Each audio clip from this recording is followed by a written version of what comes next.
دھلپور گاؤں میں ایک کسان رہتا تھا۔ وہ اپنے گھر میں اپنی پتنی کے ساتھ رہتا۔ تابو صبح کو روز اپنی کھیت میں جاتا تھا۔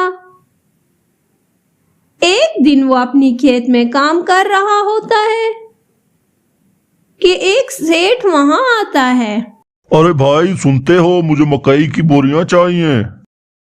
صاحب ابھی تو میرے پاس مکئی کی بوریاں نہیں ہیں، یہ نئی فصل بس پکنے کو تیار ہے۔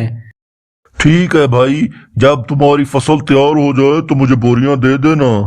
ٹھیک ہے صاحب، میں آپ کو نئی فصل دے دوں گا۔ یہ لو رقم ایڈوانس لے لو۔ اس کے بعد وہ امیر شخص وہاں سے روانہ ہو جاتا ہے اور تابو بھی اپنے گھر چلا جاتا ہے۔ تابو آج والا واقعہ اپنی بیوی ننو کو بتاتا ہے اور شام کو کھانا کھانے کے بعد سو جاتا ہے۔ تابو نے اپنے گھر کے ساتھ ایک چھوٹے سے کھیت میں ٹماٹر اگائے ہوتے ہیں جن کو وہ روزانہ بیچا کرتا تھا۔ یہاں پر تابو کی فصل تیار ہونے کو ہوتی ہے۔ فصل اب تیار ہو گئی ہے، مجھے سیٹھ کو بتانا چاہیے کہ وہ اپنے بندے بھیجے اور اپنی فصل لے لے۔ ایک دن تابو ٹماٹر بیچ کر آ رہا ہوتا ہے تو راستے میں وہ ایک جلیبی والے کو دیکھتا ہے۔ مجھے تو جلیبیاں بہت پسند ہیں، بھائی مجھے بھی جلیبی دے دو۔ تابو جلیبیاں کھا کر جیسے ہی گھر واپس آتا ہے تو اس کی طبیعت خراب ہو جاتی ہے۔ ننو بہت پریشان ہو جاتی ہے اور وہ فوراً ہی حکیم کے پاس جاتی ہے۔ حکیم صاحب، جیسے ہی میرے پتی گھر آئے تو ان کی طبیعت بہت خراب ہو گئی اور وہ گر گئے۔ بیٹا پریشان نہ ہو، یہ دوائی اپنے شوہر کو کھلاؤ، وہ بالکل ٹھیک ہو جائے گا۔ ننو وہاں سے دوائی لے کر آتی ہے اور تابو کو پلاتی ہے۔ تابو کی طبیعت اب کچھ بہتر ہو جاتی ہے۔ ارے تمہیں کیا ہوا تھا؟ جب میں بازار سے واپس آ رہا تھا تو میں نے وہاں سے جلیبیاں کھا لی تھی اور گھر آ کر میری طبیعت خراب ہو گئی تھی۔ اور وہاں پر سیٹھ کے آدمی آ جاتے ہیں۔ ہمیں سیٹھ نے بھیجا ہے کہ تمہاری فصل کٹوانے میں مدد کروائے۔ میری طبیعت ناساز ہے، آپ لوگ فصل کاٹیں اور یہاں پر رکھ دیں گھر کے ساتھ ہی۔ سیٹھ کے آدمی فصل کاٹ کر تابو کی بتائی ہوئی جگہ پر رکھ دیتے ہیں۔ سیٹھ کے آدمی تابو کو بتاتے ہیں کہ انہوں نے بوریاں وہیں گھر کے ساتھ رکھ دی ہیں۔ ہم یہ بوریاں 1-2 دن میں واپس لے جائیں گے۔ اس طرح سیٹھ کے آدمی تابو کو بتا کر وہاں سے روانہ ہو جاتے ہیں۔ اس رات ایک مرچو نامی آدمی تابو کے گھر کے پاس سے گزرتا ہے اور اس کی نظر ان بوریوں پر پڑتی ہے۔ ان بوریوں کو دیکھ کر اس کے دل میں لالچ آ جاتی ہے۔ ارے یہ بوریاں مجھے اٹھانی چاہیے اور ان کو میں بیچ کر بہت سے پیسے کماؤں گا۔ مرچو وہ بوریاں وہاں سے چرا کر لے جاتا ہے۔ صبح ننو اٹھ کر دیکھتی ہے کہ وہاں سے ساری بوریاں غائب ہوتی ہیں۔ ارے دیکھو، وہاں سے ساری بوریاں غائب ہو گئی ہیں۔ اب میں سیٹھ کو کیا جواب دوں گا؟ کل جب اس کے آدمی آئیں گے فصل لینے کے لیے۔ تابو اور ننو یہ سب کچھ دیکھ کر پریشان ہو جاتے ہیں۔ ताबू ये सब कुछ देखकर घर के बाहर बहुत दुखी होता है। उसी वक्त सेठ के आदमी वहां आ जाते हैं। अरे ताबू, हम वहां से बोरियां उठाने आए हैं।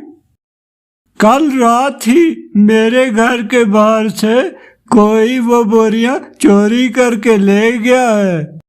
वो आदमी ताबू वाला वाकया अपने सेठ को जाकर बताते हैं और ताबू भी वहां सेठ के पास पहुंच जाता है। सेठ साहब, मेरी तबीयत कल रात बहुत खराब थी और मैं सोया हुआ था। जब मैं सुबह उठा और देखा तो मेरी तमाम फसल वहां से गायब थी। कोई चोरी करके ले गया था। तुमने जरूर फसल किसी और को बेची होगी और मुझसे झूठ बोल रहे हो। मेरे पैसे वापस करो अभी अभी। सेठ जी, मैं ऐसा कैसे कर सकता हूँ? वाकई मेरी फसल चोरी हो गई है। ताबू वहां से परेशानी के आलम में घर आ जाता है। अब हम सेठ को उसकी रकम कैसे वापस करेंगे? और आप ही कई दिनों से बाजार टमाटर बेचने नहीं गए। अब हमारा घर कैसे चलेगा? मैं तुम्हारी बात समझ सकता हूँ, लेकिन मुझे तो कुछ समझ नहीं आ रहा कि मैं क्या करूँ। तुम्हें एक टमाटो केचप की दुकान खोल लेनी चाहिए। टमाटर तो वैसे ही बहुत है हमारे खेत में। मैं तुम्हें केचप बना कर दूंगी। इस तरह ताबू नन्नू की बात मानकर केचप की दुकान खोल लेता है।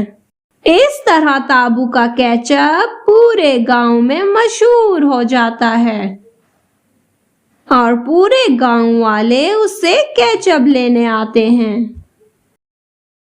मिर्चू के दिल में फिर से लालच आ जाती है और वो ताबू की दुकान में चोरी करने का सोचता है। रात को वो ताबू की दुकान से सारा पैसा और सामान चुरा लेता है। ताबू जब सुबह को दुकान में आता है, अरे चोर ने मेरा घर देख लिया है क्या? फिर से मुझे लूट लिया है। अब मैं क्या करूँगा? मैं तुमसे अपने पैसे वापस लेने आया हूँ। ताबू सारा वाकया उस सेठ को बताता है कि किस तरह अब उसकी दुकान में चोरी हो गई है। अच्छा ठीक है, अब मत रो। जब तुम्हारी फसल अगले साल तैयार हो तो फिर मुझे पैसे वापस लौटा देना। सेठ बहुत रहमदिल होता है। वो ताबू को कुछ रकम देता है ताकि वो अपनी दुकान दोबारा से चला सके। ताबू जैसे ही घर जाता है, वो सारा वाकया अपनी बीवी को बताता है।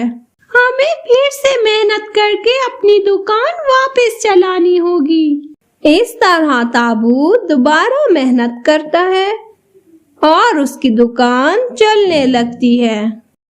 मुझे अब रोज एक चक्कर रात को दुकान का लगा लेना चाहिए ताकि अब दोबारा चोरी ना हो जाए। एक दिन रात को ताबू दुकान की तरफ जाता है और वहां देखता है कि दुकान से एक शख्स पैसे। ताबू उस मिर्चू को पकड़ लेता है। अरे तुम तो वही सेठ के आदमी हो जिसने उस दिन बोरियां खेत से मेरे घर के पास रखी थी।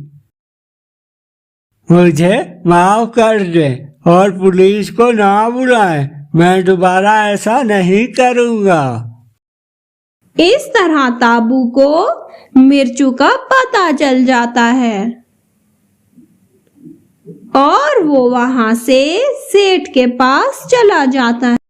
सेठ साहब, मैंने कल रात एक आदमी को अपनी दुकान से चोरी करते हुए पकड़ लिया।